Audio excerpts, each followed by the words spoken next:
ما شاء الله لا حول ولا قوة إلا بالله العلي العظيم. حسبنا الله ونعم الوكيل، نعم المولى ونعم النصير. أعوذ بالله من الشيطان اللعين الرجيم. بسم الله الرحمن الرحيم. رب اشرح لي صدري ويسر لي أمري واحلل عقدة من لساني يفقهوا قولي. الحمد لله رب العالمين ولا عاقبة للمتقين والجنة للمؤمنين والنار للملحدين والمنافقين والكافرين والعاصين والظالمين. وصلى الله على سيدنا ومولانا وحبيب قلوبنا وطبيب نفوسنا وشفيع ذنوبنا مولانا ومولى الثقلين جد الحسن والحسين أبي القاسم المصطفى محمد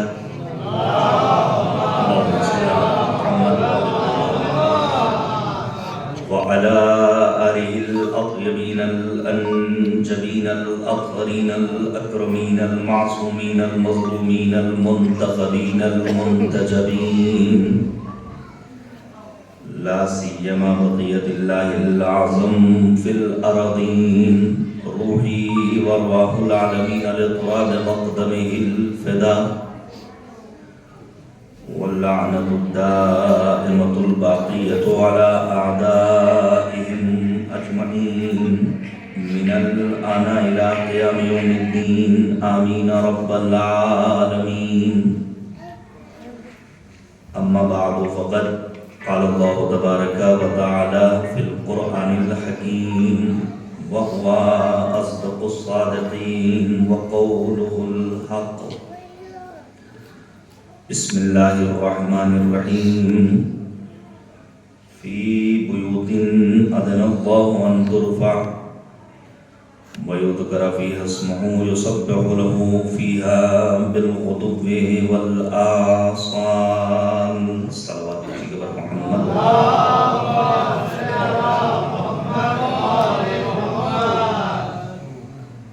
عزیزان گرامی، یہ مجالس عرضہ بنت سرکار رسالت مآب شہزادی کونین صدیقہ طاہرہ بطول عذرا حضرت فاطمۃ الزہرا سلام اللہ علیہا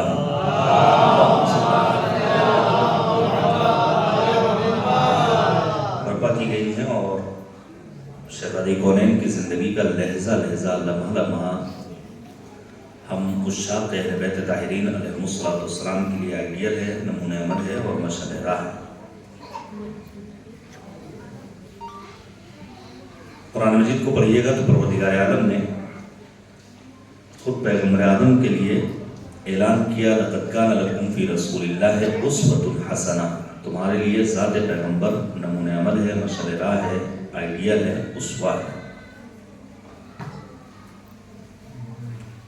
میدان کربلا میں فرزند رسول الثقلین سید الشہداء عبداللہ حسین نے یہ اعلان کیا تھا، لکم فی اسوہ، تمہارے لیے مجھ حسین کی زندگی مشعل راہ ہے، نمونہ عمل ہے۔ وقت کا زندہ امام بنت پیغمبر کے لیے اعلان کرتا ہے، وَلِيَ فِي ابْنَتِ رَسُولِ اللَّهِ أُسْوَةٌ حَسَنَةٌ، میرے لیے بنت پیغمبر فاطمۃ الزہرا کی زندگی مشعل راہ ہے، نمونہ عمل ہے۔ یہ تمام کے تمام مقدس ہستیاں وہ ہیں جن کی زندگی 1400 سالوں سے مسلسل عالم انسانیت اور کاروان بشریت کے لیے مشعل راہ ہے۔ ضرورت اس بات کی ہے کہ ان کی زندگی سے ان زرین اصول زندگانی کو سنا جائے، سمجھا جائے، پڑھا جائے، جو دنیا میں بھی انسان کے لیے سعادت، خوشبختی اور نیکرامی کا ذریعہ قرار پاتے ہیں، اور آخرت میں بھی انسان کو سربلند اور سرفرو کرنے والے ہیں۔ بیان کروں گا چند ایک مطالب اسی آیت کریمہ کے ضمن میں، لیکن اس کے پہلے قرآن مجید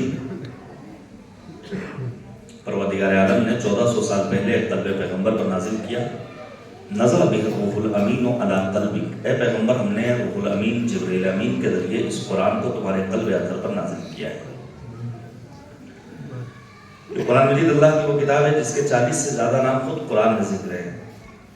قرآن ذکر ہے، ذکرہ ہے، تذکرہ ہے، بیان ہے، تبیان ہے، برہان ہے، فرقان ہے، نور مبین ہے، معجزہ ہے، شفا ہے، نسخہ ہدایت ہے۔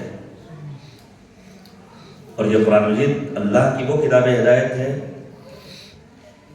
جو تمام بشریت کے لیے ہدی للناس، قرآن ہدایت ہے تمام انسانیت کے لیے، کوئی قید نہیں، نہ مومن کی، نہ متقی کی، نہ عزادار کی۔ لیکن پروردگار عالم نے دائرے کو محدود کرتے ہوئے اعلان کیا ہدی للمتقین، قرآن ہدایت ہے صاحبان تقوی کے لیے۔ اچھا، تقوی کوئی بھیانک شے نہیں ہے۔ بس اوقات لوگ سمجھتے ہیں تقوی یعنی سر پر ایک میلی کچیلی ٹوپی ہو اور ہاتھ میں تسبیح اور اللہ ہو، نہیں، یہ تقوی نہیں ہے۔ لا رہبانیت فی الاسلام، اسلام میں رہبانیت کی کوئی گنجائش نہیں۔ تقوی کیا ہے؟ اللہ یفقدک حیث امرک ولا یراک حیث نہاک، واجبات کو انجام دینا اور محرمات سے اپنے آپ کو بچانا، یہی ہے تقوی۔ واجبات کی فہرست مرتب کر لی جائے، محرمات سے آگاہ ہوا جائے تاکہ ہم اپنی زندگی میں کوشش کریں ہم سے کوئی واجب ترک نہ ہونے پائے اور کسی حرام کام سے ارتکاب۔ لیکن بعض، جلدی سے ایک بات کہہ دوں، ہمارے سماج میں بعض گناہ ایسے ہیں جو گناہان کبیرہ میں شمار ہوتے ہیں، لیکن اس کے باوجود لوگ اسے گناہ نہیں سمجھتے۔ بہت ساری مثالیں دی جا سکتی ہیں۔ مثال کے طور پر میوزک سننا گناہ کبیرہ ہے، لیکن بسا اوقات انسان اسے گناہ نہیں سمجھتا ہے، خود بھی سنتا ہے، گھر والوں کو بھی سناتا ہے، خود بھی فلمیں دیکھتا ہے، باہر والوں کو یہ شو کرتا ہے کہ ہم اپنی بیوی اور اپنے بچوں کے ساتھ گئے تھے فلاں فلم دیکھنے کے لیے جو مارکیٹ میں نہیں آئی ہے۔ اسی طرح ان گناہوں میں جسے انسان گناہ نہیں سمجھتا ہے وہ ہے لقمہ حرام کا پیٹ میں جانا۔ آپ نے دیکھا ہوگا کچھ افراد ہوتے ہیں جو بدماشی کے ذریعے، رشوت کے ذریعے، ٹھونس اور دھاندلی کے ذریعے، بدماشی کے ذریعے کسی اور راستے سے، ناجائز راستے سے پیسہ کماتے ہیں، اور پھر وہی کبھی کبھی مسجد کی صف نماز میں پہلی صف میں کھڑے ہو کر کہتے ہیں خدایا تیرا شکر کہ تم نے ہماری روزی ہم تک پہنچا دی۔ کیا کہنا پیغمبر خاتم کا؟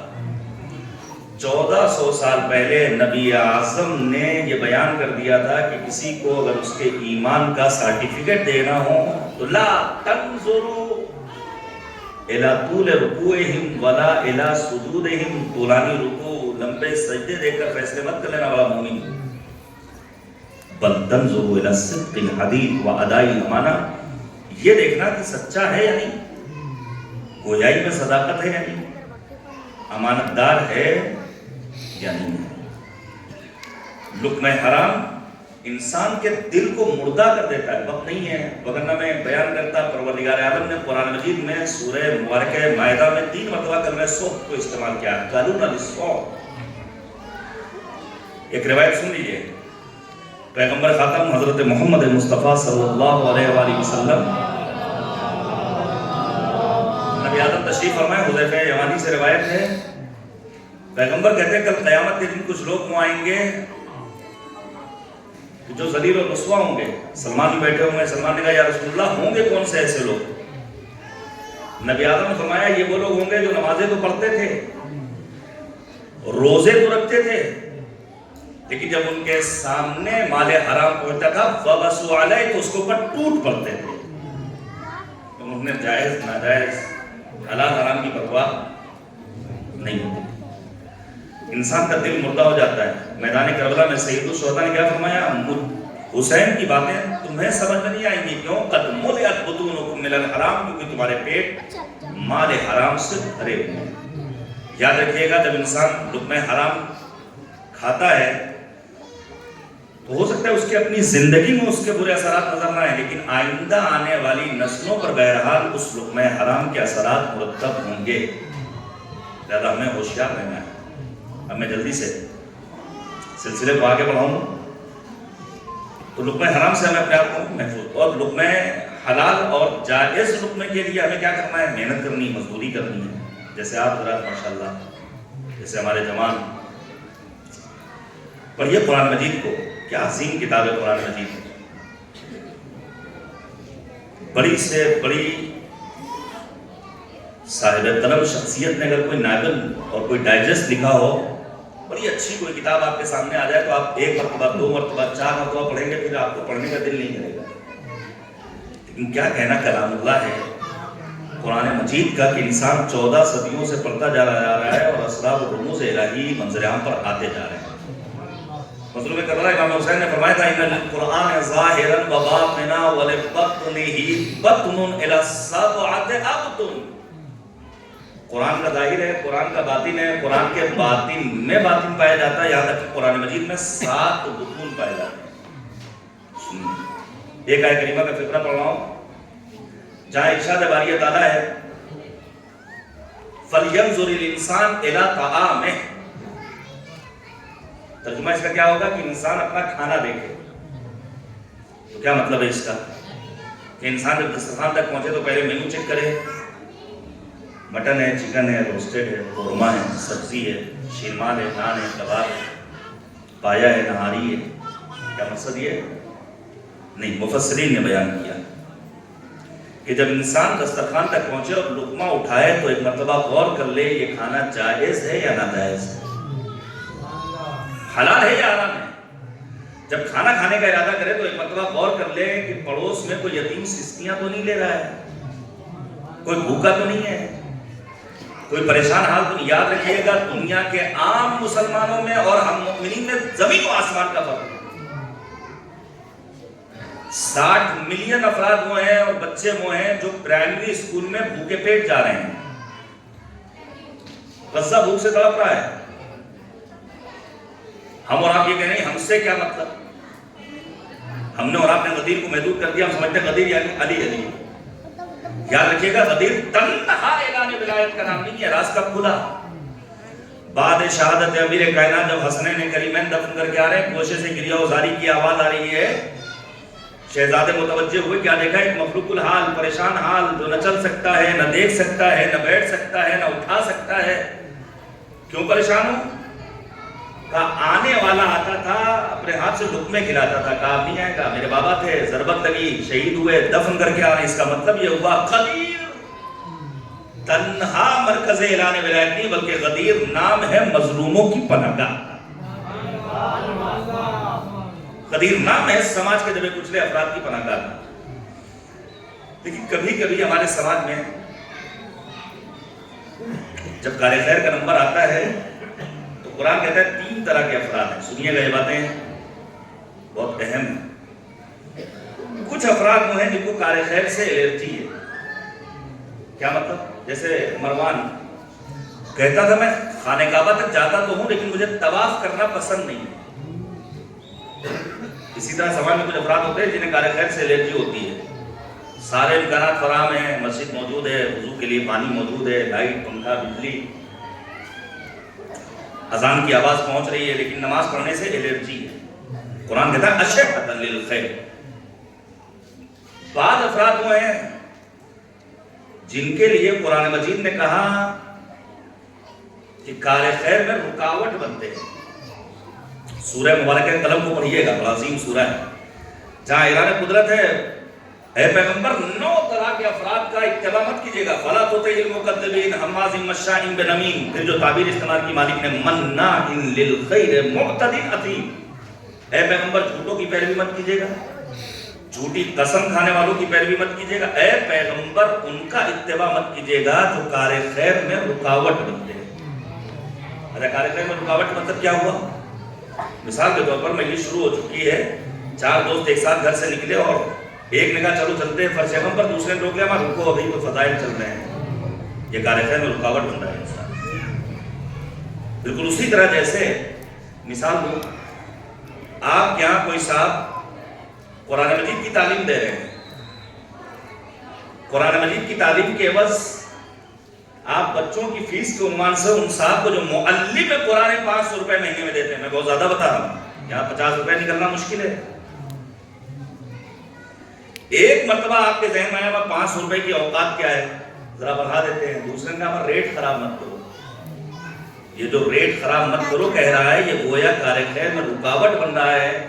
ایسا انسان سماج کے لیے ناسور کی حیثیت رکھتا ہے.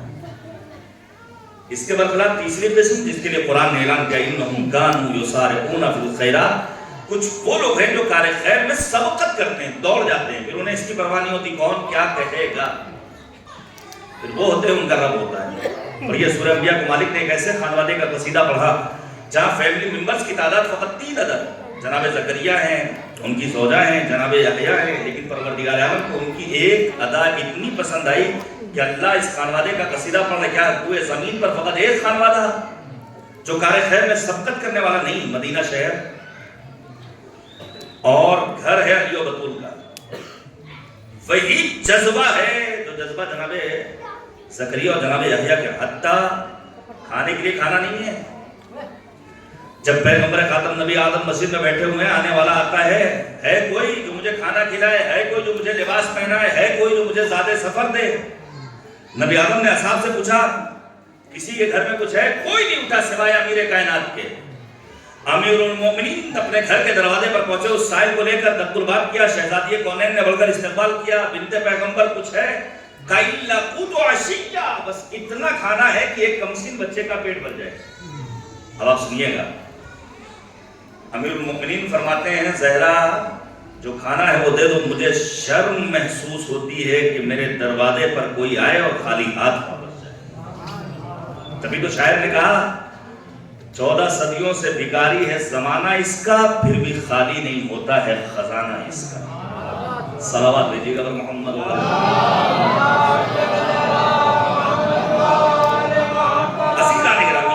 اب آپ توجہ کیجئے گا، مرحلہ صرف ترجمہ اور تفسیر کا نہیں بلکہ اس کے بعد کا مرحلہ ہے وہ ہے تعبیر قرآن کا مرحلہ. کہاں اللہ نے کہا تھا فَلْيَنْظُرِ الْإِنسَانُ إِلَىٰ طَعَامِهِ، انسان کو اپنا کھانا دیکھنا چاہیے.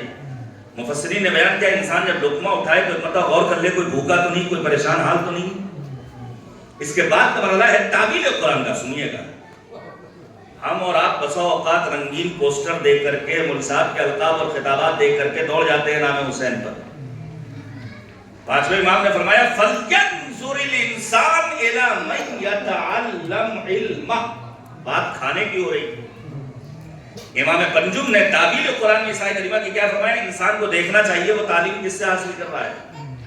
معذرت کے ساتھ یہاں ہمارے افاضل بھی بیٹھے ہوئے ہیں اور ہمارے بزرگ بھی بیٹھے ہوئے ہیں. ہم نے ہمیشہ یہی سنا ہے بچپنے سے اب تک اور یہی بیان کرتے رہتے ہیں، یہ فرش غم، یہ مجلس اعلیٰ ایک دینی درس گاہ. اس کا مطلب یہ ہوا فراز منبر پر آنے والا ہے معلم، فرش غم پر بیٹھنے والا ہے متعلم. تو مجھے کہنے دیجئے جب کبھی آپ نام حسین پر گھر سے باہر نکلیے تو ایک مرتبہ سوچ لیجئے جو فراز منبر پر آ رہا ہے وہ فاسد العقیدہ ہے یا عقیدے کی درستگی کے لیے آپ کے درمیان آ رہا ہے. وگرنہ ہمارے آستین جو ساتھ ہیں، ہماری آستینوں میں چھپے ہوئے جو اسی مقدس لباس کی آڑ میں مرجعیت کی توہین کرتے ہیں، علماء کی شان میں جسارتیں کرتے ہیں، تعداد کم نہیں ہے. فقیہ دین کی عزت سے کھیلنے والے خود اپنی آبرو ہی نظر بات کرتے ہیں، اور جنہیں یہود و نصارہ خرید لیتے ہیں وہ عمدہوں میں گھس کر فساد کرتے ہیں. اسی قرآن مجید کے سورہ نمبر 24 پارہ نمبر ظاہراً 28 نام ہے سورہ مبارکہ نور. کتنی آیات ہیں؟ 64. سورہ مکی ہے یا مدنی ہے؟ مدنی ہے. پروردگار عالم نے ان میں چند چیزوں کا تذکرہ کیا، مثلا حجاب کا تذکرہ کیا ہے، زنا کی سزا کا تذکرہ کیا ہے، اگر کسی کی طرف زنا کی نسبت دے دی جائے، جھوٹی تہمت لگائی جائے تو اس کی سزا کا تذکرہ کیا ہے. سننے ہمارے والدین جو یہاں بیٹھے ہوئے ہیں، بعض علماء نے معصومین علیہ السلام کی روایات کی روشنی میں لکھا ہے کہ ماں باپ کا فریضہ ہے کہ وہ اپنی بچیوں کو سورہ نور کی تلاوت سکھائیں. عفت میں اضافہ ہوتا ہے. یہ عفت کیا ہے؟ جناب زہرا مرضیہ کے ناموں میں ایک نام ہے عفیفہ. عفت جو شہوت کے مقابل میں. اچھا ہمارے لفظ شہوت بھی بدنام ہے. ہم سمجھتے ہیں شہوت فقط جنسی شہوت نہیں، ایک قسم ہے وہ جنسی شہوت، اور اس جنسی شہوت کو مہار اور کنٹرول میں لانے کا ذریعہ کیا ہے؟ قرآن کہتا ہے وَأَنكِحُوا الْأَيَامَ مِنكُمْ وَالصَّالِحِينَ مِنْ عِبَادِكُمْ وَإِمَائِكُمْ إِن يَكُونُوا فُقَرَاءَ يُغْنِهِمُ اللَّهُ مِنْ فَضْلِهِ وَاللَّهُ وَاسِعٌ عَلِيمٌ۔ اپنے جوانوں کی بروقت شادی کا انتظام کرو۔ آپ توجہ کیجئے گا، شادی بہرحال انسان کی نیچر میں اللہ نے ضرورت رکھی ہے، نماز کا حکم براہ راست بندہ پروردگار سے نماز پڑھو، روزہ رکھو، لیکن جب مرحلہ شادی کا آتا ہے تو جوان کو خطاب کر کے مالک نہیں کہتا اپنی شادی کرو، بلکہ بزرگوں سے کہتا ہے اپنے جوانوں کی بروقت شادی کا انتظام کرو۔ شادی کے لیے بھی رنگ روپ، بینک بیلنس، گھر، جاب اور نوکری کو معیار نہیں بنانا ہے۔ علیکم بذات الدین، بلکہ یہ دیکھو دین کی جڑیں کہاں مضبوط ہے۔ پھر کہوں گا دین سے مراد سجدے کے نشانات نہیں ہیں، دین سے مراد ذاکری اور خطابت نہیں ہے، دین سے مراد شاعری نہیں ہے، دین سے مراد یہ ہے یہ دیکھو اس کے ہاں تقوی الہی پایا جاتا ہے یا نہیں پایا جاتا ہے، خوف خداوندی اس گھرانے میں ہے یا نہیں، اخلاق اچھا ہے یا نہیں۔ پھر پروردگار کہتا ہے اگر شادی نہیں ہو پا رہی کسی سبب وَلْيَسْتَعْفِفِ الَّذِينَ لَا يَجِدُونَ نِكَاحًا، تو اپنے آپ کو عفیف بناؤ۔ یاد رکھیے گا دنیا میں سب سے عظیم سرمایہ ہے انسان کے لیے اپنے آپ کو عفیف بنانا۔ تو شہوت کبھی جنسی ہوتی ہے۔ اب یہ مکمل اور مفصل موضوع ہے جس پر علماء کو باقاعدہ آ کر گفتگو کرنی چاہیے کہ آج آخر LGBT کمیونٹی وجود میں کیوں لائی گئی، جہاں مرد کے ذریعے اپنی جنسی خواہشات کی تسکین کا سامان فراہم کر رہا ہے، جہاں خاتون سے شادی کر رہی ہے۔ اگر ہم نے آج کے دور میں اپنے جوانوں کو ان موضوعات کی جانب متوجہ نہیں کیا تو آنے والے زمانے میں گھر گھرانے کا چھلانا منتشر ہو جائے گا۔ پھر وہ وقت نہیں ہے کہ ہم پھر کبھی افسوس منیں گے۔ صرف آپ نے دیکھا ہوگا ابھی کچھ ہی عرصے پہلے، مہینہ 2 مہینہ پہلے، یو پی کی گورنر صاحبہ نے جوانوں کو متوجہ کیا ریلیشن شپ کے نام پر زندگیوں کو تباہ مت کرو، جو ایک جائز رشتہ ہے، جو ایک نیچرل راستہ اللہ نے دیا ہے، اس کے ذریعے اپنی زندگی کے کاروان کو آگے بڑھاؤ۔ یہی شہوت کبھی زبان کی ہوتی ہے۔ یہ زبان کی شہوت کیا ہے؟ جو منہ میں آئے بکنا ہے۔ کچھ الفاظ ہمارے سماج میں وہ ہیں جو گالی شماری نہیں ہوتے، جبکہ معصومین نے فرمایا جو انسان گالی بکنے والا ہے اس کی دعا خدا کی بارگاہ میں قبول ہونے والی۔ پیغمبر خاتم نے فرمایا جو گالی بکنے والا ہے وہ جنت تو کیا، جنت کی خوشبو بھی محسوس نہیں کر پائے گا۔ یہ زبان کی شہوت اللہ محفوظ رکھے۔ ماں باپ سے کیسے، جلدی سے ایک نام لے رہا ہوں آپ کے سامنے، آپ سب نے نام سنا ہوگا مرحوم رجب علی خیاط رضوان اللہ تعالیٰ علیہ کا۔ خیاط کسے کہتے ہیں؟ درزی۔ الحمدللہ آپ سب کو معلوم ہے، اور یہ مکتب امامیہ کی دین ہے، میں سمجھتا ہوں۔ کیا عظیم کارنامہ کر کے چلے گئے بانی تنظیم خطیب اعظم مولانا غلام عسکری علی اللہ مقامہ، کہ ہمارے بچوں کو اردو بھی آتی ہے، ہمارے جوانوں کو دینیات اور قرآن مجید کی تلاوت کا بھی شرف حاصل ہوتا رہتا ہے۔ رجب علی خیاط کون ہے؟ پیشے سے ٹیلر ماسٹر۔ کبھی کبھی ہم اپنے جوان سے کہتے ہیں سبزی کا ٹیلر نہیں مول صاحب، ہم فلاں خان والے کے، یہ ہماری شان کے خلاف ہے۔ مانگ کر کھا لینا ان کو قبول ہے، لیکن محنت مزدوری کر کے کھا لینا، جبکہ مذہب یہ کہتا ہے خبردار اس پیسے کو ہاتھ مت لگانا جسے حاصل کرنے میں تم نے محنت نہ کی ہو، پسینہ نہ بہایا جائے۔ ذرا سنیے گا، حاتم طائی کا نام آپ سب نے سنا ہے نا؟ حاتم طائی 40 اونٹ نہر کروائے، بڑی تعداد میں لوگ جوگ در جوگ دعوت میں شریک ہو رہے ہیں۔ حاتم طائی اپنے ہاتھوں کو باندھ کر ٹہل رہا ہے، اور کیا دیکھا؟ ایک کسان، ایک کاشتکار، ایک مزدور پیشہ انسان کھیت کے گوشے میں سوکھی روٹی کھا رہا ہے۔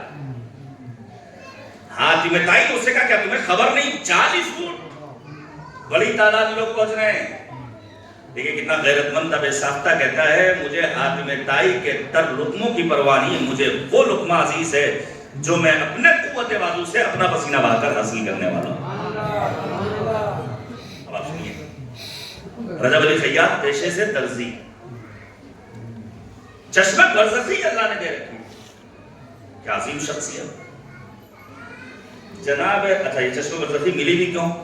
اس کا پس منظر کیا ہے؟ کبھی کبھی ہم مثال کے طور پر کئی کام کرتے ہیں، تنخواہ تو پوری لیتے ہیں، کام کم کرتے ہیں، تو اب جو تنخواہ پوری لے کر آ رہے ہیں اور کام کم کر رہے ہیں، یہ پیسہ بھی حرام کے گھر میں پہنچ رہا ہے. بچوں کی زندگیوں پر، ان کی تربیت پر اس کے اثرات بہرحال مرتب ہونے والے ہیں. اگر 8 گھنٹے سروس کر رہے ہیں اور تنخواہ 8 گھنٹے کی مل رہی ہے، کام 6 گھنٹہ کر رہے ہیں، تو 2 گھنٹے کی جو اجرت ہمارے گھر میں پہنچ رہی ہے یہ حرام ہے، اس کے اثرات مرتب ہوں گے. رجب علی خیاط کیوں چشمہ برزخی کے مالک بنے؟ سنیے کیا عظیم شخصیت. آنے والا کپڑا لے کر آیا ہے، ٹیلر ماسٹر ذرا میرا کوٹ سل دیجئے، شیروانی سل دیجئے، قبا سل دیجئے. جناب رجب علی خیاط نے ناپ لیا اور کہا اتنے دن بعد مل جائے گا کپڑا. کہا کتنے پیسے ہوں گے؟ مثال کے طور پر کہا 2000 روپے. کسٹمر چلا گیا. معین وقت پر کسٹمر آتا ہے، اس نے پہن کر دیکھا بالکل پرفیکٹ، 2000 روپے گنے، رجب علی خیاط کو دیا. رجب علی خیاط نے جب اس کے کاؤنٹ کیا تو اس میں سے 500 روپے واپس کر دیے. لیے کتنے؟ 1500. سنیے گا. اب وہ جوان جو آیا تھا کپڑا سلوانے کے لیے بے ساختہ کہتا حضور آپ نے تو 2000 روپے کہے تھے. کہا ہاں صحیح کہہ رہے. جب میں نے تمہاری ناپ لی تھی اس وقت میرا ذہن یہ کہہ رہا تھا کہ تمہارے اس کپڑے کو سینے میں 2 دن لگیں گے اور میری 1 دن کی اجرت ہوتی 1000 روپے، لہذا 2000 روپے اجرت ہوئی. لیکن جب میں نے کپڑا سلنا شروع کیا تو تمہارا کپڑا 1.5 دن میں سل کر مکمل کر دیا، لہذا میری اجرت 1500 روپے ہوئی. جب یہ ایمانداری ہمارے وجود میں پیدا ہو جائے تب سمجھیے کہ ہاں واقعی میں پیروے فاطمہ بھی ہیں، پیروے محمد مصطفیٰ بھی ہیں، پیروے امیر المومنین بھی ہیں، اور واقعی معنی میں اسلام کے پیروکار ہیں. مسلمانوں نے اپنی ساکھ کھو دی ہے بے ایمانیوں کے سبب، بد زبانی کے سبب. رجب علی خیاط زمانہ ان کا ہے. ایک جوان کو پھانسی کی سزا سننے میرے جوان، جب تک ماں باپ کی قدردانی کا جذبہ پیدا نہیں ہوگا دنیا میں ترقی نہیں کر سکتے. شہزادی کونین جی کی یاد میں ہم اور آپ یکجا ہوئے ہیں. بیوی نے کیا فرمایا تھا؟ الزم رجلہا فإن الجنت تحت اقدامہا. اپنی ماں کے قدموں سے لپٹے رہو کیونکہ اللہ نے جنت کو ماؤں کی قدموں کے نیچے رکھا ہے. سنیے گا. آیت اللہ بہاؤدینی کہتے تھے جب میں کسی کو ترقی کرتے ہوئے دیکھتا ہوں بے ساختہ کہہ اٹھتا ہوں کہ ماں باپ کی دعائیں شامل حال ہیں. جب کوئی تنزلی کا شکار ہوتا ہے بے ساختہ کہہ اٹھتا ہوں ماں باپ کی بد دعائیں شامل حال ہیں. مائیں بد دعائیں نہیں دیتی. بزرگوں سے گزارش کروں گا جوانوں کو اپنے بچوں کو اپنی دعاؤں میں یاد رکھیے. کہیں آپ ناراض ہو گئے تو 8ویں امام نے فرمایا قلت النسل وانقطاع، نسل منقطع ہو جاتی پھر کوئی نام لینے والا بھی باقی. آپ کی دعاؤں کی ضرورت ہے جوانوں کو، گھر کے بچوں کو، آپ کی اپنی اولاد کو. ایک جوان کو پھانسی کی سزا ہوئی. اہل محلہ نے کہا جوان تو بہت اچھا تھا، مومن تھا، عزاداری کرتا تھا، نمازیں پڑھتا تھا، مسجد میں رفت و آمد تھی، امام باڑے میں فرش بچھاتا تھا. ساری کوششیں کر لی گئیں لیکن کوششوں کے باوجود اس کی پھانسی کی سزا کینسل نہیں ہوئی. سب نے مل کر فیصلہ کیا چلا جائے رجب علی خیاط صاحب کے پاس اور ان سے پوچھا جائے کہ آخر وجہ کیا ہے اس پھانسی کی سزا کو کینسل کیوں نہیں کیا جا رہا. جب پہنچے تو رجب علی خیاط نے بس ایک جملہ کا اس وقت تک پھانسی کی سزا کینسل نہیں ہوگی جب تک اس کی ماں اس سے راضی نہ ہو جائے. کیا مطلب؟ کہا ایک سننے میرے جوان جو شادی شدہ زندگیاں بسر کر رہے ہیں، بیوی سے محبت کرنی ہے لیکن بیلنس برقرار رکھ کر اعتدال کے ہمراہ. ماں سے محبت کرنی ہے، ایسا نہ ہو ماں سے زیادہ کریں بیوی سے کم ہو جائے، ماں بچوں سے زیادہ کرے، اور پھر اہل محلہ سے نہیں برابر کے ساتھ 5 حصوں میں محبت کو تقسیم کرنا ہے. زن و شوہر کی باہمی محبت نہایت اہم ہے. رجب علی خیاط کہتے ہیں ایک روز دسترخوان لگا ہوا تھا، یہ کھانا کھا رہا تھا، اس کی بیوی کھانا کھا رہی تھی، اس کی ماں کھانا کھا رہی تھی، یہ خود بھی اٹھ گیا کھانا کھا کر، بیوی بھی کھانے سے فارغ ہو گئی اٹھ گئی. ماں نے تھوڑی تاخیر سے کھانا ختم کیا اور پھر ماں آواز دیتی بہو دسترخوان ہٹا دو. لیکن یہ جوان دروازے کے پیچھے سے کہتا ہے اماں یہ میری بیوی ہے، اس گھر کی نوکرانی نہیں ہے. اس ایک جملے نے ماں کے دل کو رنجیدہ کیا ہے. جب تک ماں راضی نہیں ہوگی اس کی پھانسی کی سزا کینسل نہیں ہو سکتی. عزیزان گرامی کبھی کبھی ہمارے ہاں زبان میں بھی شہوت شامل. ماں باپ سے کیسے گفتگو کرنی ہے؟ قرآن کہتا ہے قل لہما قولا کریما، کریمانہ لب و لہجے میں بات کرنا ہے. بچوں سے ابھی آپ نے حدیث کے ساتھ سنی الحمدللہ، اور آج سورہ حمد کے بعد سنی الحمدللہ. کیا انداز ہے شہزادی کونین کا. ہمارے یہاں کبھی کبھی ہم مثلا بیٹے کو زیادہ چاہتے ہیں، بیٹی کو کم چاہتے ہیں، بیٹی کو زیادہ چاہتے ہیں، بیٹے کو زیادہ کم چاہتے ہیں، کبھی نمبر 1 کو زیادہ چاہتے ہیں، نمبر 3 کو کم چاہتے ہیں. جبکہ شہزادی کونین کی زندگی کا خلاصہ یہ ہے کہ آپ نے محبت میں عدالت کا خیال رکھا ہے. پڑھیے گا حدیث کے ساتھ کو جو انداز جواب سلام امام حسن مجتبی کو ہے، وہی انداز جواب سلام حضرت ابو عبداللہ حسین کو وعلیک السلام یا قرۃ عینی و ثمرۃ فؤادی. جب یہ جذبہ آپ کے وجود میں پیدا ہو جائے تو بچہ حسن بنتا ہے، حسین بنتا ہے.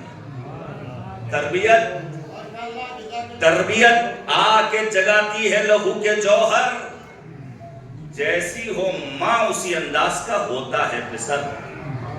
خون ہندہ میں یزید ازلی ہوتا ہے، ماں فاطمہ ہوں تو حسین ابن علی. صلوات بھیجیے گا محمد و آل محمد.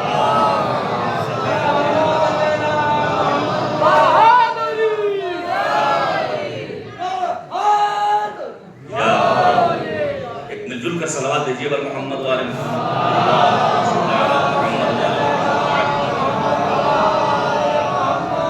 دیکھیں صلوات کے وقت آپ کو بہت سے کام نہیں لینا ہے. پیغمبر نے فرمایا ارفعوا اصواتکم عند الصلاۃ علیہ. جب کبھی میرے نام پر صلوات کا تحفہ روانہ کرنا ہو تو اپنی آوازوں کو بلند کر دیا کرو، تو شرمانا نہیں ہے.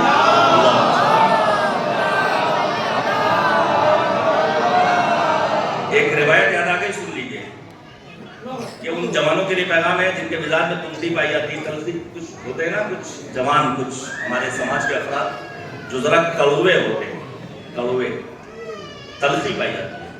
جبکہ معصوم نے کیا فرمایا المؤمن حلو، مومن میٹھا ہوتا ہے، مومن میں کڑواہٹ نہیں ہوتی. مومن وہ ہوتا ہے جس سے لوگ ملنے کا اشتیاق کرتے ہیں. دیکھیے روایت سنیے گا. مثلا امام سجاد نے فرمایا مومن کی مثال گوسفند جیسی ہے. تو یہ تو سمجھ میں آتا ہے کیا مطلب؟ روزانہ کتنے جانور ذبح کیے جاتے ہیں؟ میں عام دنوں کی بات کر رہا ہوں، عید قربان کی بات نہیں کر رہا ہوں. لیکن کیا کبھی آپ نے سنا کہ جانور کی شارٹیج ہو گئی؟ مومن گوسفند کے مانند ہے. اس کا مطلب یہ ہوا جتنا چاہو مومنین کو کاٹ لو، مار لو، گولیوں کا نشانہ بناؤ، سروں کو فٹ بال بنا لو. مومن کے سر کو کاٹ کر صرف عشق علی کے جرم میں کتے کے سامنے ڈال دو. لیکن یاد رکھو یہ مومن صفحہ ہستی سے نابود ہونے والا نہیں ہے.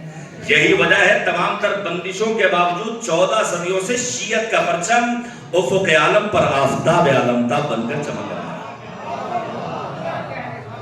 اسی طرح روایات میں ملتا ہے کہ مومن کی مثال شہد کی مکھی جیسی ہے. کیا مطلب؟ دیکھیے ہمارے گھروں میں کچھ چیزیں ہونا چاہیے. سرکہ ہونا چاہیے. اس گھر میں کبھی فقر و تنگدستی نہیں آ سکتی جس گھر میں سرکہ موجود ہو. ہمارے گھروں میں شہد ہونا چاہیے، شفا ہے، قرآن نے اعلان کیا ہے. ہمارے گھروں میں گڑ ہونا چاہیے. وائٹ شوگر نقصان دہ ہے، کہ میڈیکل کے افراد آپ کو باقاعدہ طور پر بتائیں گے. گڑ ہونا چاہیے ہمارے گھروں میں. سنیے گا نبی آدم کو شہد پسند تھا. روایت کہتی ہے شہد کی مکھیوں کا ایک جھنڈ آیا نبی آدم کے پاس، یا رسول اللہ مدینے کے باہر ہم نے شہد ذخیرہ کر رکھا ہے، کسی کو بھیج دیجیے، منگا لیجیے. تو نبی آدم فرماتے ہیں شہد تو ہم منگا لیں گے، لیکن یہ بتاؤ کہ کبھی کبھی تمہارا گزر کبھی کسی تلخ پھول سے، کسی تلخ گلشن اور کیاری سے ہوتا ہوگا. طریقہ کار کیا ہوتا ہے کہ اس پھول کی تلخی کو شیرینی میں تبدیل کر کے تم پیش کرتی ہو. سنیں گے جواب. شہد کی مکھیوں کا سردار جسے یاسوب کہا جاتا ہے آگے بڑھا. علامہ طبیعی نے کتاب الحیوان میں لکھا ہے. اور آگے بڑھنے کے بعد کہتا ہے یا رسول اللہ بس کچھ نہیں، جب کبھی کسی کڑوے پھول سے ہمارا مقابلہ ہوتا ہے تو ہم آپ پر اور آپ کی آل پاک پر بلند آواز سے صلوات بھیجتے ہیں.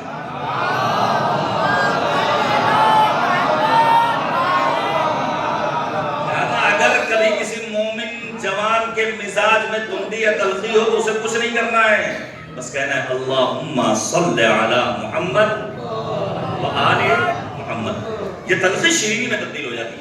یہ زبان کی جو شہوت ہے نا، سوچیے آپ، یہ خود ایک کلن مفصل موضوع گفتگو ہے، لیکن میں بس صرف ایک اشارہ کر رہا ہوں. ہمارا مذہب تو وہ مذہب ہے جو کہتا ہے کہ اگر تمہیں باطل احواروں میں جانا ہے، حکمران جماعت کے سامنے جانا ہے تو جاؤ، تمہیں تمہارا جانا مبارک. لیکن خبردار ہلکی پھلکی گفتگو کر کے واپس مت آنا.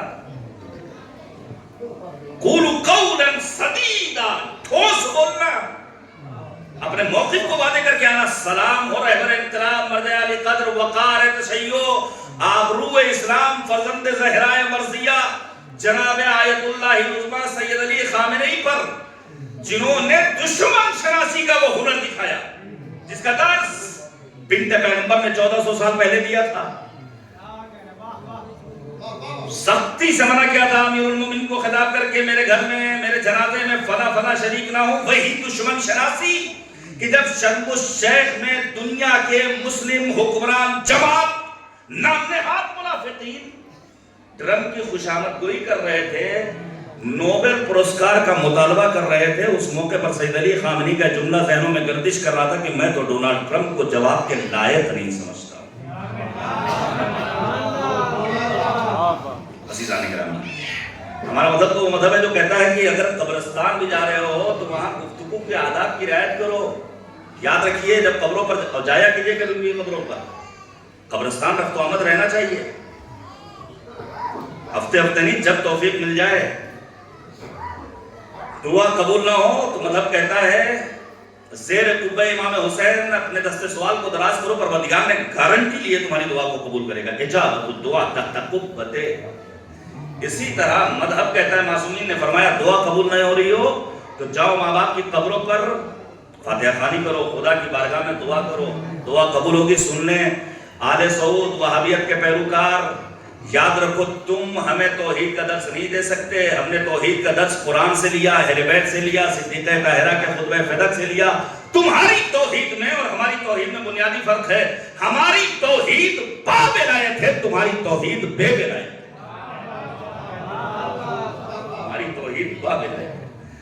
ہمارا مذہب کہتا ہے قبرستان جاؤ تو سب سے پہلے کہو السلام علیکم یا اہل القبور، اور پھر نحنو انشاءاللہ بکم لاحقون. اہل قبور تم پر ہمارا سلام، ہم بھی عنقریب تمہاری بزم میں داخل ہونے والے ہیں. تو شہوت کبھی زبان، یہی شہوت کبھی پیٹ کی ہے. ملنا چاہیے، جائز نہ جائز حلال حرام کی کوئی پرواہ نہیں. یہی شہوت کبھی جیب کی ہے، پیسہ ہونا چاہیے. یہ پیسہ نمبر 1 کا ہے، نمبر 2 کا ہے، اس کی کوئی پرواہ نہیں. یاد رکھیے گا میرے عزیزوں، نمبر 2 کے پیسے میں اللہ نے برکت نہیں رکھی. جناب زہرائے مرضیہ کے ناموں میں ایک نام مبارکہ ہے. ہم یہ سمجھتے ہیں کہ برکت کا مطلب یہ کہ جو جتنا زیادہ دکھے وہ اتنا زیادہ بابرکت نہیں. میں زیادہ پیسے کمانے کا مخالف نہیں ہوں، بلکہ خود کوشش ہوتی بھائی زیادہ سے زیادہ جائز راستے سے. لیکن کبھی بھی زیادہ پیسوں کو دیکھ کر کے فیصلہ مت کر لیجیے گا بڑا عظیم انسان ہے، بڑا عزیز انسان ہے. کیوں؟ اس کی وجہ یہ ہے جن کی ماہانہ آمدنی 1,00,000 1.5 لاکھ ہوتی ہے، وہی مہینے کے آخر میں کہتے ہوئے نظر آتے ہیں ہمیں پتہ نہیں پیسے کہاں ختم ہو گئے. ذرا برکت کے کانسیپٹ کو سمجھیے گا. جناب زہرائے مرضیہ کے ناموں میں ایک نام مبارکہ ہے. اسی لیے معصوم نے فرمایا برکت العمر فی حسن العمل. اگر عمر کو بابرکت بنانا ہے تو اپنے آپ کو عمل کا دھنی بناؤ. جتنا عمل تمہارا اچھا ہوگا تم اتنی زیادہ بابرکت ہوگی.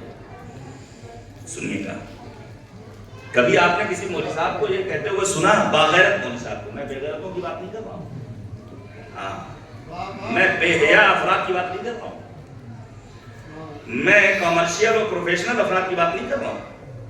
کسی باضمیر مولوی سے آپ نے سنا کہ پیسے ختم ہو گئے؟ آمدنی کتنی ہوتی ہے مہینے میں؟ تنخواہیں کتنی ہوتی مولوی صاحب کی؟ 5,000 8,000 10,000 15,000 20,000 سے زیادہ ہوتی ہے. لیکن ہمیشہ مولوی جو باضمیر ہے، باغیرت ہے، جسے تبلیغ دین کے انعام کا خدا کی بارگاہ سے ملنے کا یقین محکم ہے، وہ یہی کہتا ہے نہیں معلوم ہمارے اس کم کو اللہ ہمارے لیے کیوں کر باعث برکت بنا دیتا ہے. یہ وہی بنت پیغمبر کی زندگی. ہم یہ سمجھتے ہیں جس کی عمر 100-200 سال ہو وہ بڑا عظیم انسان ہے. نہیں، شہزادی کونین کی زندگی محض 18 برس پر مشتمل. لیکن اس 18 برس کی عظیم خاتون نے کیسی بابرکت حیات گزاری کہ آج دنیا کے گوشے گوشے، قریہ قریہ، بستی بستی، ملک بملک نسل فاطمی کے چشم و چراغ روشن ہے. سادات کرام کا زرین سلسلہ ہے. عزیزان کرام، تو شہوت کبھی مال کی ہوتی ہے. اب آپ پڑھیے قرآن مجید کو. قرآن مجید میں پروردگار عالم نے اصحاب صفہ کا تذکرہ کیا ہے. یہ اصحاب صفہ کون ہے؟ جب نبی آدم نے ہجرت کی کچھ پیغمبر کے ساتھ اصحاب آئے. وہ چبوترا آج بھی موجود ہے. کہاں؟ مدینہ منورہ مسجد نبوی میں, جہاں اصحاب صفہ بیٹھتے تھے. انصار و مہاجرین کے افراد ان کے لیے کھانا لے کر جاتے تھے. نبی آدم روٹی لے کر جاتے تھے. عام افراد جب دیکھتے تھے تو وہ گمان کرتے تھے یہ مالی اعتبار سے بڑے عظیم ہیں. کیا کہنا, قرآن مجید اور تعلیمات پیغمبر اور آل پیغمبر کا مذہب کہتا ہے مالی اعتبار سے تنگ دست بھی ہو تو اپنے ظاہر کو اتنا مینٹین رکھو کہ دیکھنے والا کہے دنیا کا سب سے مالدار انسان ہے. اب میں آ جاؤں سورہ مبارکہ نور کو. ہمیں اپنی بچیوں کو تعلیم دینا ہے, ہمارے جوانوں کو پڑھنا چاہیے. عفتوں میں اضافہ ہوتا ہے. اس سورہ نور میں آیت نمبر 36 کے دن میں اللہ نے کچھ گھرانوں کا تذکرہ پڑھا ہے. اچھا, وہ گھرانے کون سے کہ میں نے بیان کیا. بیوت کی تفسیر میں علماء نے مسجدوں کا تذکرہ کیا. بعض علماء نے لکھا ہے یہاں علماء مراد ہیں, اور سیوطی جیسے عالم اہل سنت اور شیعہ علماء نے جو موثق ترین روایت مانی وہ کیا ہے, یہاں گھروں سے مراد کون سے گھر ہیں؟ بیت علی و فاطمہ. اب آپ پڑھیے قرآن, مثلا بعض آیات بعض ناموں سے پہچانی جاتی ہے, جیسے آئے بلغ یا ایھا الرسول بلغ ما انزل الیک من ربک, جیسے آئے مباہلہ فمن حاجک فیہ من بعد ما جاءک من العلم فقل تعالوا ندعو ابناءنا وابناءکم ونساءنا ونساءکم وانفسنا وانفسکم ثم نبتہل فنجعل لعنۃ اللہ علی الکاذبین. آئے ماندین.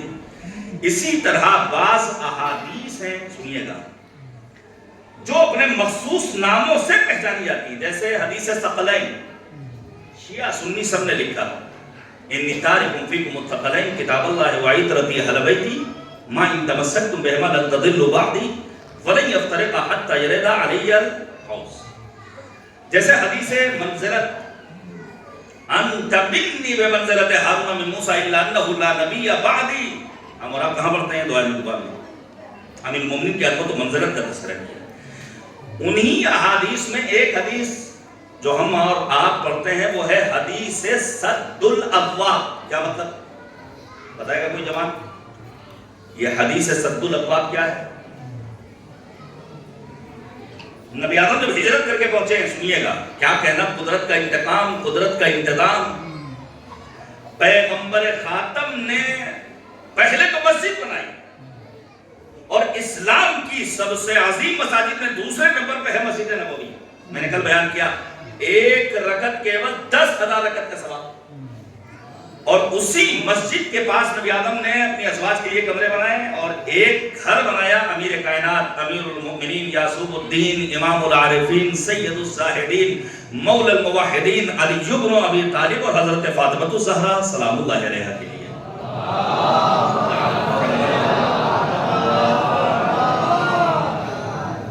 بہت سارے اصحاب نے اپنے گھر بنائے تھے. ایک مین دروازہ تھا, سنیے, اور ایک دروازہ انہوں نے بیک سے کھول رکھا تھا. کہاں؟ مسجد کی جانب. اللہ نے حکم دیا, اے پیغمبر سارے دروازوں کو بند کر دو الا باب علی, علی کا دروازہ کھلا رہے. اب مجھے کہنے دیجیے, ان دروازوں میں ایک دروازہ عباس ابن عبد المطلب کا بھی تھا, جو نبی کے چچا نبی آدم کے پاس آتے اور آنے کے بعد کہتے ہیں محمد علی میرا بھتیجا ہے, تم نے علی کے دروازے کو کھلا رکھا, میرے دروازے کو بند کر دیا. نبی آدم مسکرائے اور مسکرا کر فرماتے ہیں, چچا نہ میں نے کسی کے دروازے کو اپنی مرضی سے بند کیا ہے, نہ کسی کے دروازے کو اپنی مرضی سے کھولا رکھا ہے. حکم خدا کے نتیجے میں بیت علی و فاطمہ کا دروازہ کھلا ہوا ہے. یہ عظمت ہے شہزادی کونین صدیقہ طاہرہ اور امیر کائنات. اب آپ توجہ کیجئے,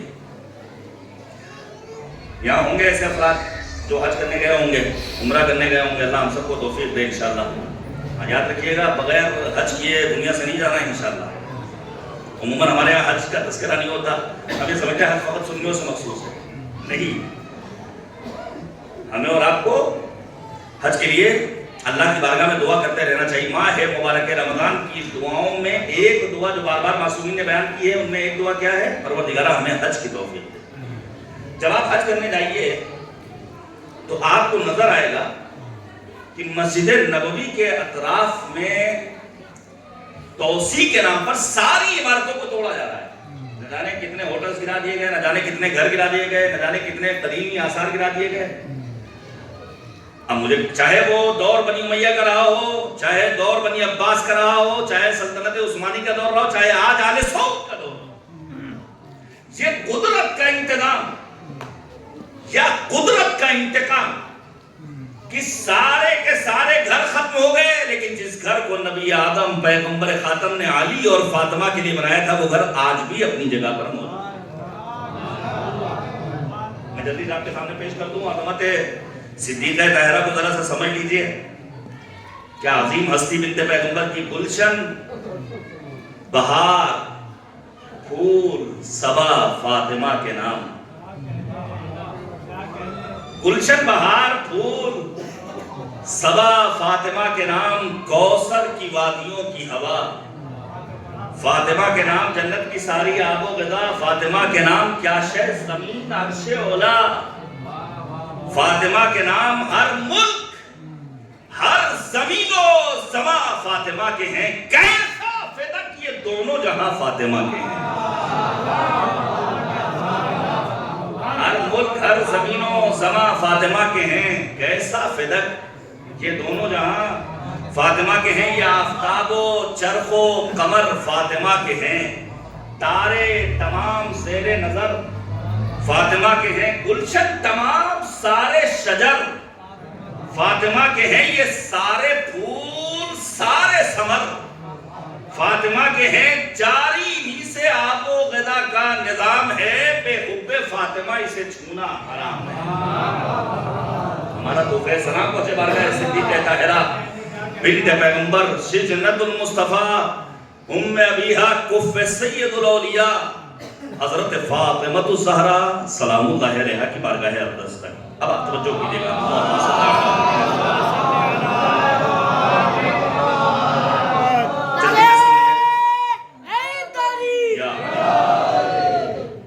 جناب زہرا مرضیہ کا یہ گھر و عظمت ہے۔ اس گھر کے میں نے چند خصوصیات بیان کیے تھے، مثلاً بیت نزول ملائکہ ہے یہ گھر۔ جناب زہرا کے ناموں میں ایک نام کیا قرار دیا گیا؟ فاطمہ کو فاطمہ اس لیے کہا گیا ہے کہ اس گھر میں ملائکہ آتے تھے۔ محدثہ کیوں کہا گیا ہے؟ ملائکہ مقربین درگاہ پروردگار بنت پیغمبر سے آ کر گفتگو کرتے تھے۔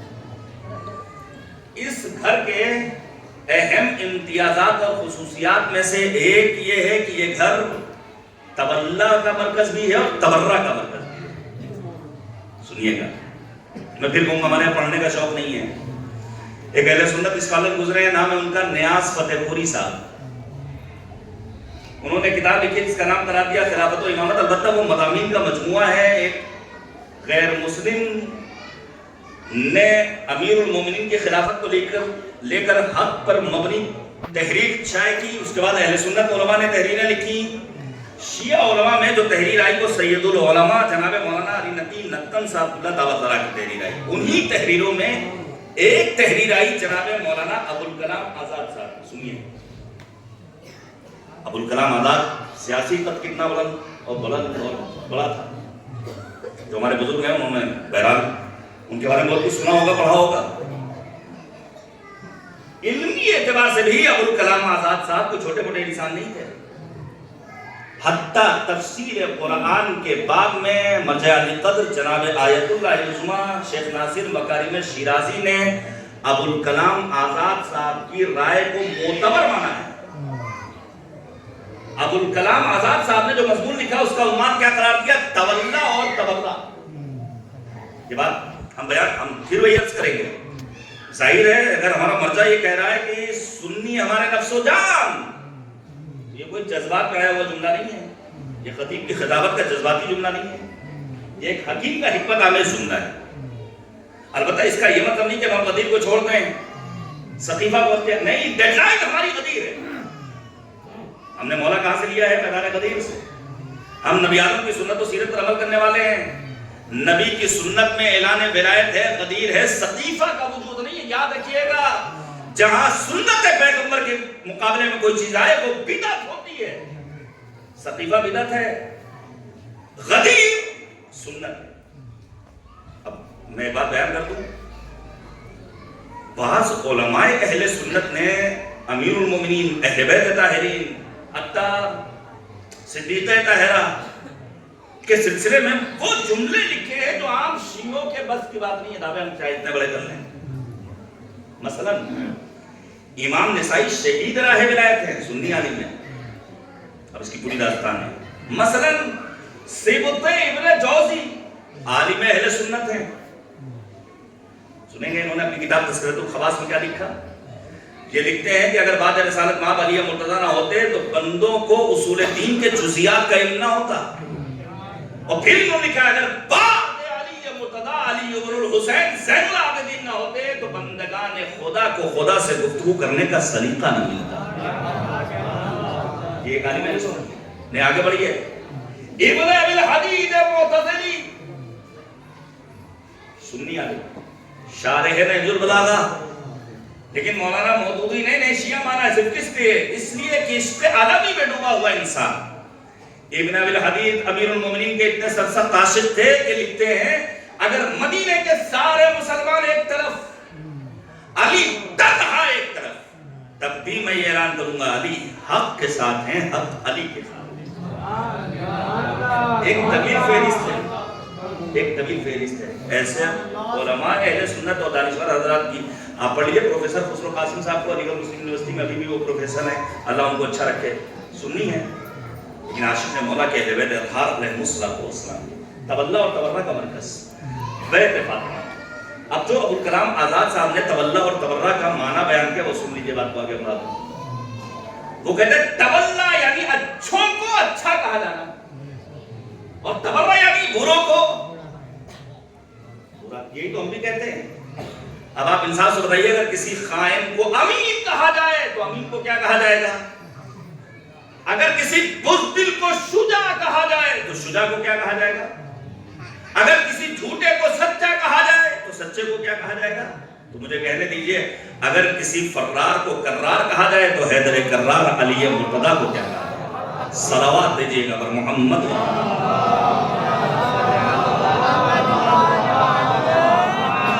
مل کر صلوات دیجئے گا پر محمد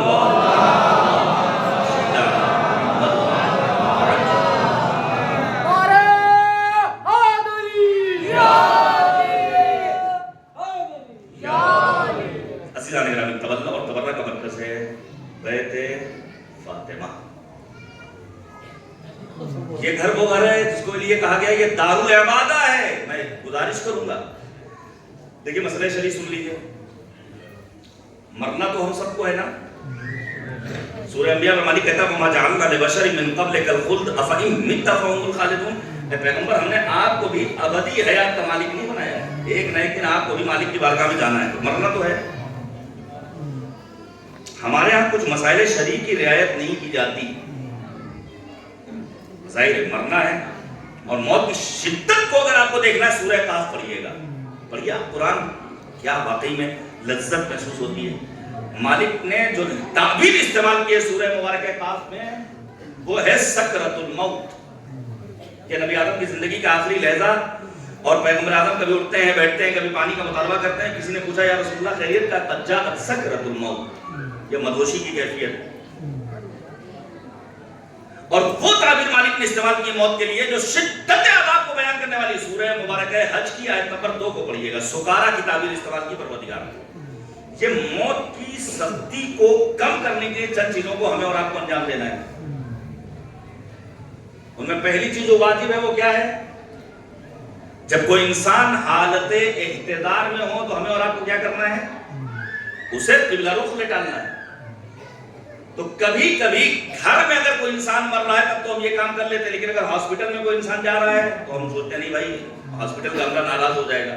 نہیں, وہاں آپ ہاسپٹل میں نرس موجود ہے اس سے کہیے, ڈاکٹرز موجود ہیں ان سے کہیے کہ ہمارے مذہب کا آئین یہ کہتا ہے کہ اس موقع پر جب انسان جانکنی کے عالم میں ہے, حالت اقتدار میں ہے, تو ہم اسے قبلہ رخ لٹانا ہے. آپ اتنی زحمت کر دیے, بیٹ کو موڑ دیجیے. یہ واجب ہے, واجب.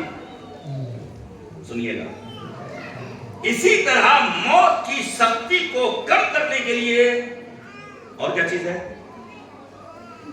وہ ہے تلقین کا پڑھا جانا. ہمارے یہاں کتنی تلقین پڑھی جاتی ہے؟ جی جلدی سے. کتنی مرتبہ؟ 2 مرتبہ. مستحب کتنی مرتبہ ہے؟ 3 مرتبہ. مذہب کہتا ہے جب انسان حالت احتضار میں ہو تب بھی تلقین پڑھو. کیوں نہیں پڑھتے؟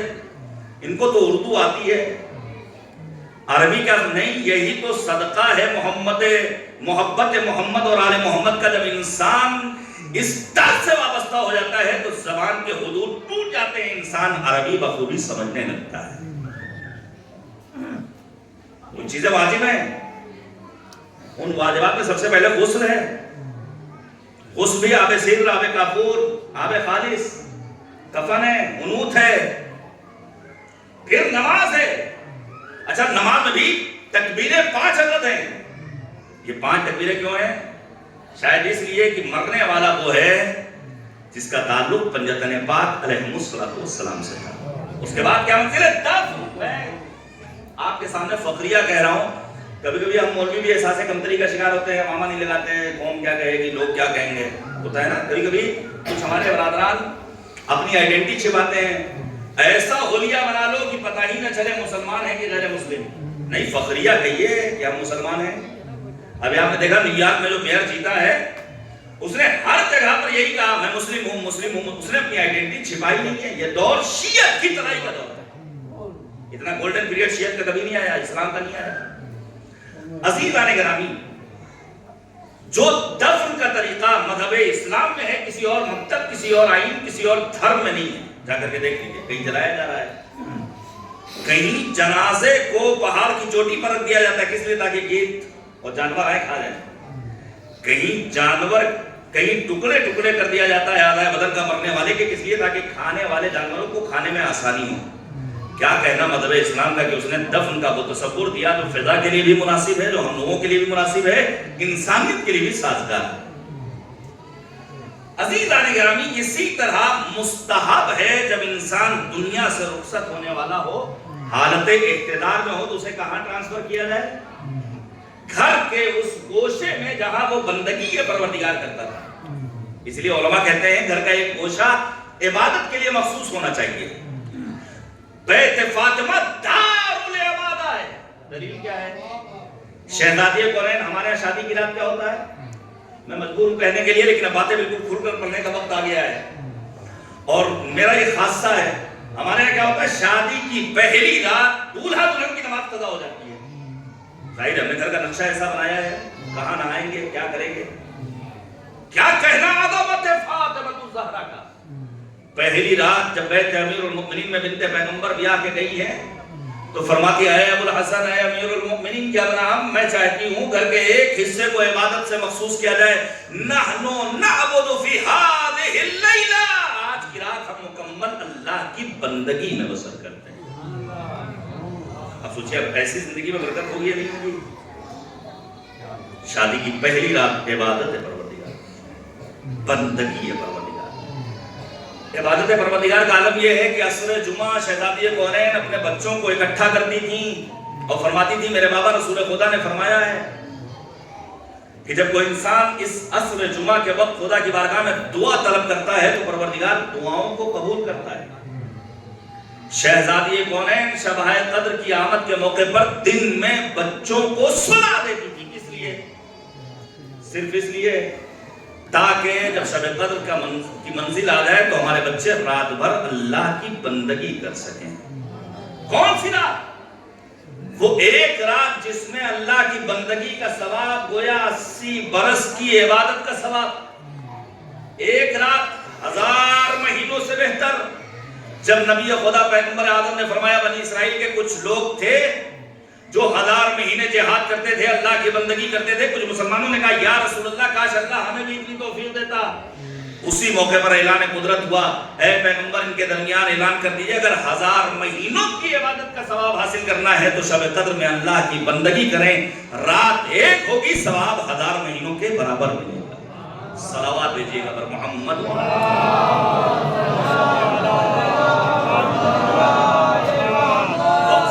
ایک اور صلوات دیجیے گا پر محمد و آل میں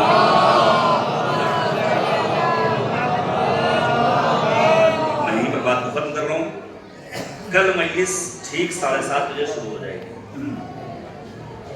اور آج میں نے کہا کہ بھائی تھوڑی تاخیر ہو رہی ہے، میں حاضر ہوں.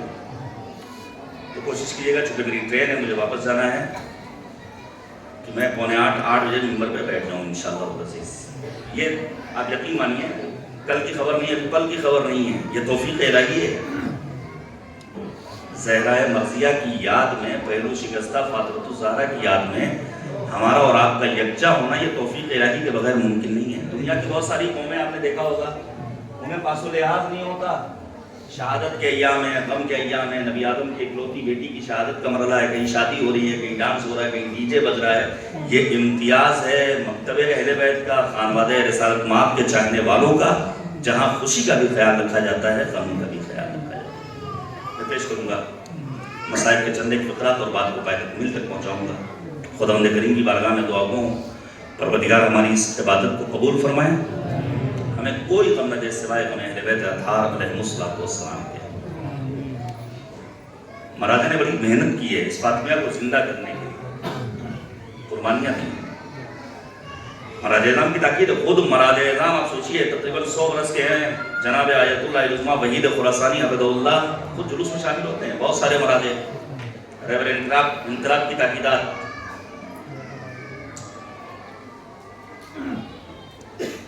آغا وحید نے کسی موقع پر کہا تھا کہ اگر کسی کی انگلی ٹوٹ جائے تو احساس ہوتا ہے کہ کتنا سخت مرحلہ ہے۔ اگر انگلی ٹوٹنے پر انسان کو سختی کا احساس ہوتا ہے، سوچئے اگر کسی کی پسلیاں ٹوٹ جائیں، سخت ہے۔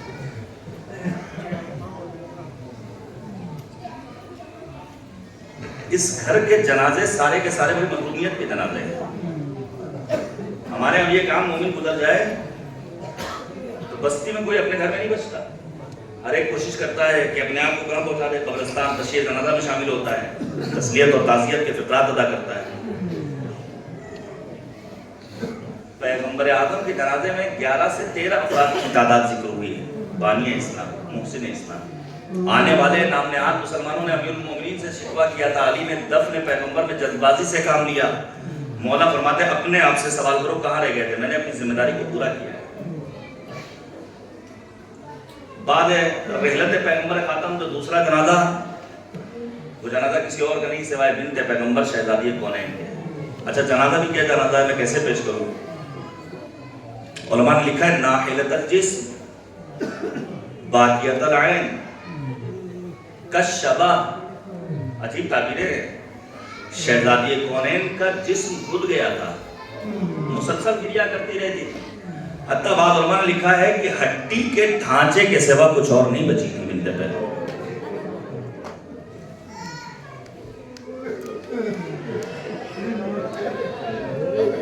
میں گزارش کروں گا روایت سنیے گا۔ چھٹے امام جعفر صادق ابو بصیر سے سوال کرتے ہیں کیا تم میری جدہ ماجدہ پر گریہ نہیں کرتے ہو؟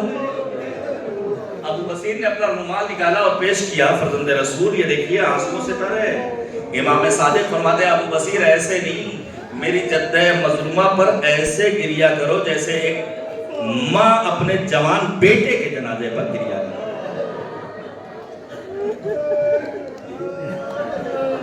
اجرکم اللہ، اجرکم اللہ، خدا ان آوازوں پر رحمت نازل کرے۔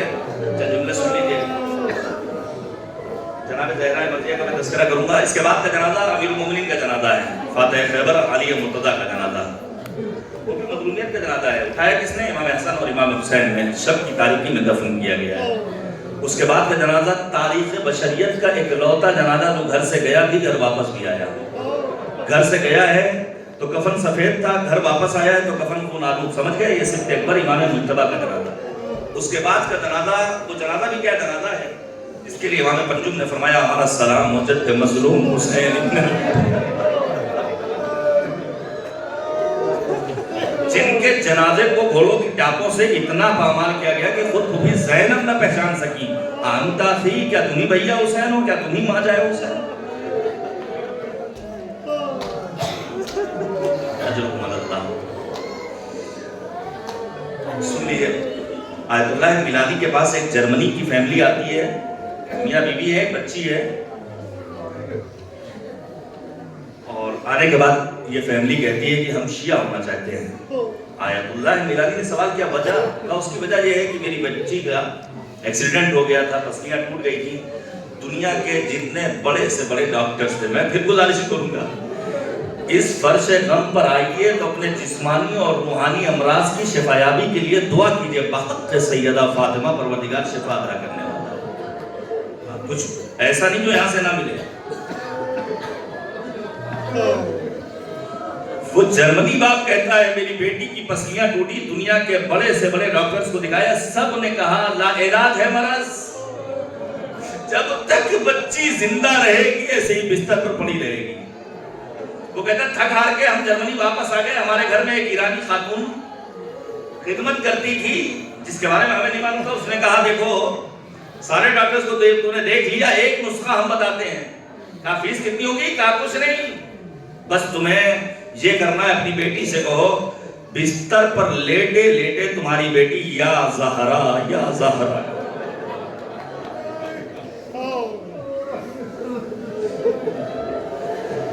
یہ سیدانی ہے، یہ ذریت پیغمبر سے کوشے میں جاتی ہے. جناب زہرا کو خطاب کر کے کہتی ہے بی بی عزت اور آبرو کی لاج رکھ لینا. بچی ہے جو بستر پر لیٹے لیٹے یا زہرا کہہ رہی ہے. اچانک ایک خاتون آئی اور آنے کے بعد کہتی ہے اپنی جگہ سے اٹھ جاؤ. یہ نوجوان بچی کہتی ہے میری پسلیاں ٹوٹی ہے، میں زہرا حکم دیتی ہوں اپنی جگہ سے اٹھ جاؤ.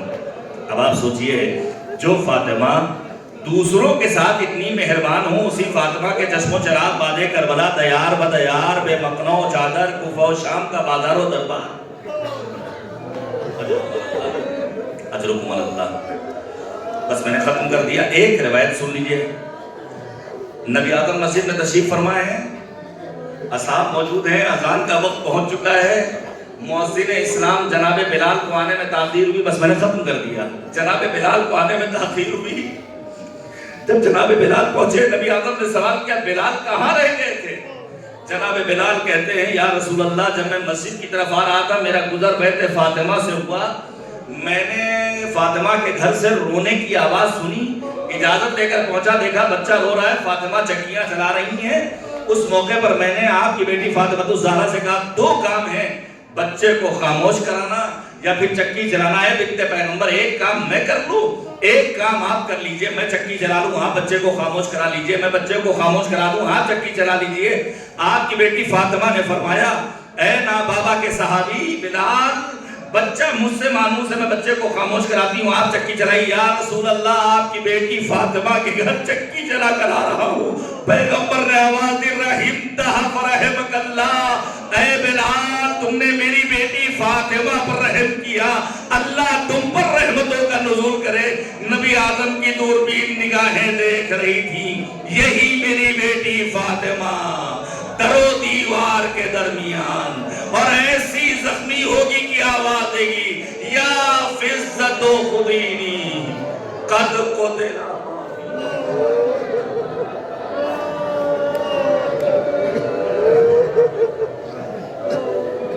وَسَيَعْلَمُ الَّذِينَ ظَلَمُوا أَيَّ مُنْقَلَبٍ يَنْقَلِبُونَ إِنَّا لِلَّهِ وَإِنَّا إِلَيْهِ رَاجِعُونَ. وَرَضًا بِقَضَائِهِ وَتَسْلِيمًا لِأَمْرِهِ إِلَهِ الْعَالَمِينَ. الْإِلَهِ